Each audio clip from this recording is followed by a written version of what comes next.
মিটারটার দিকে দেখা দাদা, লাইটটা জ্বালিয়ে দাও মিটার। বুঝলি 13 থেকে চলে যাবে কত, হুড়ি করে কমে যাচ্ছে, ভোল্টেজ ডাউন হয়ে যাচ্ছে। আমি কিন্তু অ্যাসিডে মাপযোগ সব ঠিক আছে, ভোল্ট গ্র্যাভিটি ঠিক সব আছে, ঠিক আছে। 1250 করে।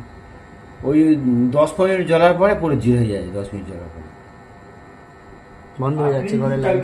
নিজে থেকে তো বন্ধ হয়ে যাচ্ছে। আমি কালকে এখানে এসেছিলাম, চলছিল, আমি এখানে দোকানে পৌঁছেছি আর বন্ধ হয়ে যাওয়া, আমাকে ফোন করেছি।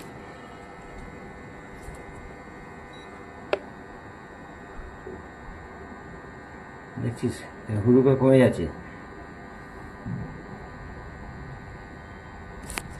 কলগেট দেওয়া আছে,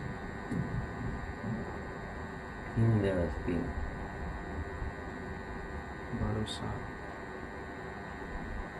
মানে এ তো সবে মিনিট খানেক, 1 মিনিটের একটু বেশি, ঠিক আছে, মানে 5-7 মিনিট চলে